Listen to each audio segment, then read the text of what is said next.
नमस्कार, प्रखर राजपूत को देख रहे हैं आप और आज तारीख है 11 जून साल 2025 और इजराइल, फिलिस्तीन, लेबनान समेत पूरी दुनिया की खबरों के साथ एक बार फिर से आपके सामने हाजिर हुआ हूं। इस वीडियो में हम आपको बताएंगे कैसे यमन के पलटवार के बाद इजराइल के अंदर इमरजेंसी जैसे हालात हैं, वहीं ईरान ने अपने न्यूक्लियर फैसिलिटीज़ को लेकर कौन से अहम फैसले कर लिए हैं और साथ ही गजा के क्या हालात हैं ये भी आपको पता चलेगा। वहीं अमेरिका कैसे आउट ऑफ कंट्रोल होता चला जा रहा, अमेरिका में कैसे दंगे भड़के हुए हैं, इसके बारे में भी आपको बताएंगे। तो बिना किसी देरी के बढ़ते हैं पहली खबर की तरफ। लेकिन इससे पहले की खबरों को बताना शुरू करूं, अक्सर आप लोगों से कहता हूं कि आप जिसकी जीत चाहते हैं, आप जो चाहते हैं उसको लेके कमेंट में दुआ जरूर कीजिए। आप दुआ करेंगे, न जाने किसकी दुआ कब कबूल हो जाए।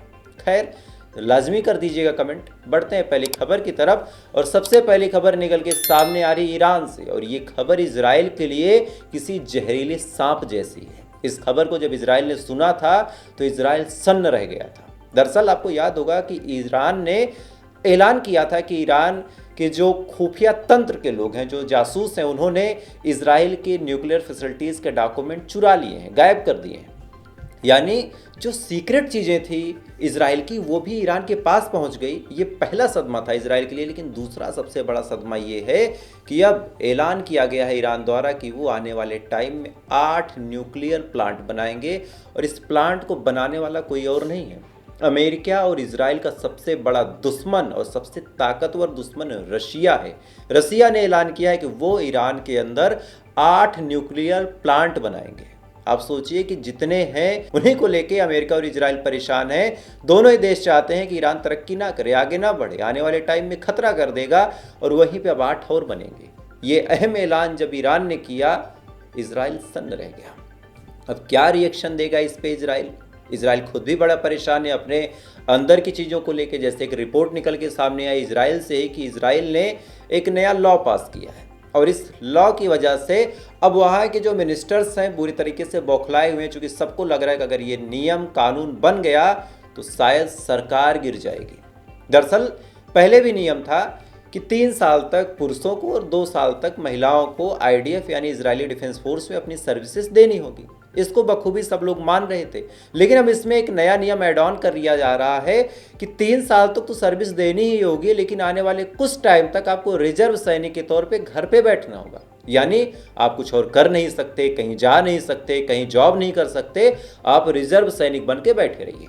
अब आप खुद सोचिए, अग्निवीर जैसी योजना हो और उसमें भी ये कहा जाए कि जॉब से जब आप निकाल दिए जाएंगे तो 2-3 सालों तक आप नौकरी नहीं कर सकते, तो कौन टिकेगा? अब इसी बात को लेके इजराइल के अंदर बवाल मचा हुआ है। वहाँ के जो मिनिस्टर्स हैं वीटो पावर तक का यूज करने की बात कर रहे हैं, यानी सरकार बनाने के लिए जो बहुमत चाहिए वहाँ पे भी विपक्ष के पक्ष में तो नहीं जाना चाहते, लेकिन नेतन्याहू को भी सपोर्ट नहीं करना चाहते। और अगर ऐसा सच में हुआ तो नेतन्याहू की भी सरकार गिर जाएगी।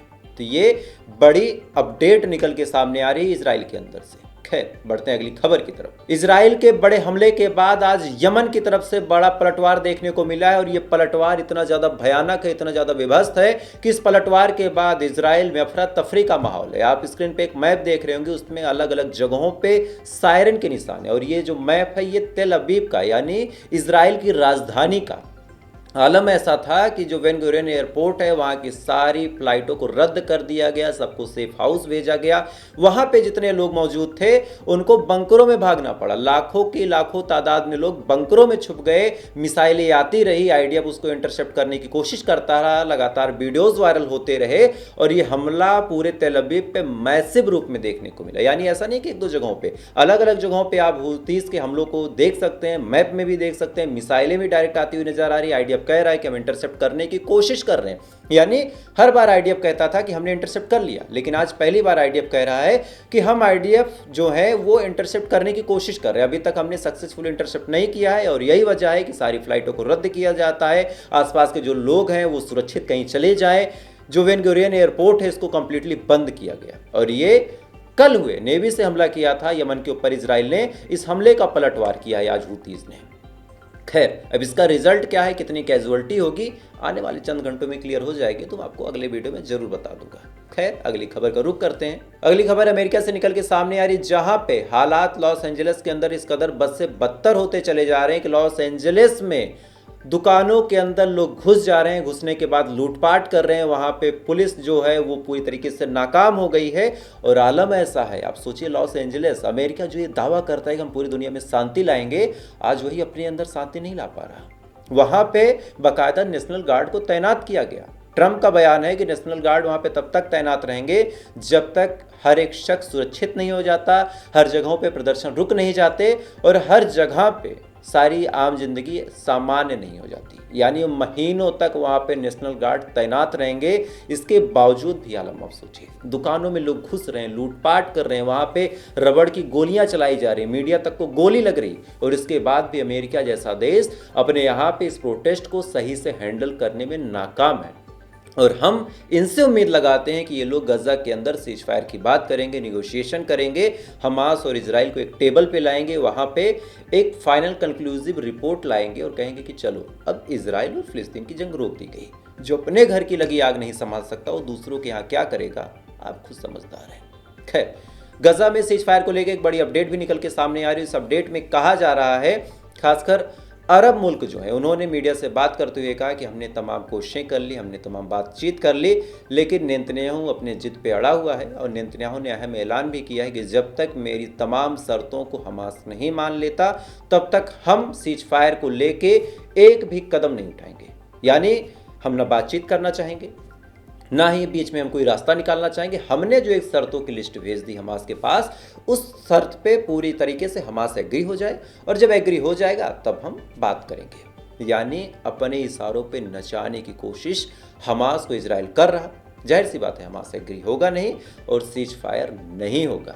हालांकि सुबह मैंने आपको एक रिपोर्ट बताई थी कि ईरान भी अब इस मामले में बातचीत कर सकता है इजराइल के साथ। अब ईरान बात करेगा तो ईरान की बात तो हमास मानेगा, लेकिन क्या ईरान हमास को झुकाने का काम करेगा या नहीं करेगा, ये वक्त बताएगा। खैर, अगली खबर का रुख करते हैं और अगली खबर निकल के सामने आ रही यूके से। और यूके ने ऐसा थप्पड़ इजराइल के मिनिस्टरों के मुंह पे मारा है कि कई दिनों तक शायद जो इजराइल के मिनिस्टर हैं शांति से सो तक नहीं सकेंगे। दरअसल यूके ने बस एक स्ट्रेट फॉरवर्ड बात बोली। यूके ने कहा कि हम इजराइल पे कोई प्रतिबंध नहीं लगाएंगे। इजराइल की आम आवाम, इजराइल के जो बिजनेसमैन हैं, उनसे हमारी कोई दुश्मनी नहीं है, तो हम उनको कुछ कहेंगे भी नहीं। बस जो मिनिस्टर ज़्यादा उग्र हैं, जो ज़्यादा एग्रेसिव हैं, जो ये कोशिश करते हैं कि जो जंग है वो रुके नहीं, जो ये कोशिश करते हैं कि इजराइल इसी तरीके से लोगों को मारता रहे, हम उनके ऊपर सैंक्शंस लगाएंगे। उन तक अपने कोई प्रोडक्ट नहीं पहुंचने देंगे। वो जिस फील्ड में होंगे, जैसे आप डिफेंस मिनिस्टर को ले लीजिए, तो फ्रांस कोई हथियार नहीं देगा डिफेंस में। अगर आप एग्रीकल्चर मिनिस्टर हैं और आप नेतन्याहू के फेवर में हैं, तो कोई भी चीज़ खाने से जुड़ी हो, खेती से जुड़ी हो, आप तक नहीं पहुंचेगी। इस लेवल का बढ़िया काम किया यूके ने कि कोई आम जनमानस परेशान भी ना हो, किसी का बिजनेस भी ना रुके, दोनों देश के जो आम जनता है वो खुशी से रहे, और जो लोग नेतन्याहू के सपोर्ट में हैं भूल जाएं, यूके से सपोर्ट भूल जाएं। ऐसा बड़ा अहम फैसला यूके ने लिया है। खैर, क्या ये ऊपरी दिखावा है या फिर सच में ऐसा होगा? एक बड़े अंदर की चीज़ होती है। दिखाने को आप कुछ भी कहें, आप इंडिया का ही स्टैंड देखिए, कहते हैं कि फ़िलिस्तीन के पक्ष में, वोट भी फ़िलिस्तीन के सपोर्ट में कर देंगे, लेकिन इजराइल से भी ताल्लुकात अच्छे हैं। इजराइल से कोई ना लड़ाई है ना झगड़ा है, इजराइल से हथियार भी आते हैं, इधर से हथियार उधर जाते हैं। तो ऐसा भी हो सकता है। भाई बयान का क्या है, बयान आप किसी के पक्ष में दें, अंदर अंदर चीज़ें चलती रहें, तो ये भी होता है। खैर, तो आज की ये बड़ी खबरें थी, और इन खबरों के बारे में आपकी क्या राय है कमेंट जरूर कीजिएगा। और इजराइल, फिलिस्तीन, लेबनान सहित पूरी दुनिया की खबरें अगर आप देखने के शौकीन है, खासकर जियोपॉलिटिकल एंगल से, कई खबरें होती हैं आपको लोग सुना भी देते हैं, लेकिन उस खबर का आने वाले 5-6 महीनों में क्या असर पड़ेगा, ये चीज़ें भी समझनी चाहिए। खबरें तो कुछ भी छपती हैं, आए दिन ये लगता है कि मोदी की कुर्सी खतरे में है, आपने देखा होगा ना हेडिंग। आए दिन ये लगता है कि राहुल गांधी कभी प्रधानमंत्री नहीं बन पाएंगे, लेकिन असल में क्या होता है क्या नहीं होता है, ये चीज़ों को जब रिलेट किया जाता है तब आदमी समझ पाता है। खैर, तो आज की बड़ी खबरें थी। अगर आपको खबरें पसंद आती हो तो वीडियो को लाइक कीजिए, चैनल को सब्सक्राइब करके अपना प्यार दीजिए और उसी मुकाम पे पहुंचा दीजिए जिस मुकाम पे पहले ये चैनल था, पुराना वाला। खैर, उसके साथ क्या हुआ वो तो पुराना दर्द है, कभी निकलेगा तो बताऊंगा। तब तक आप अच्छे रहिए, खुश रहिए, ऊपर वाला हिफाजत करिए।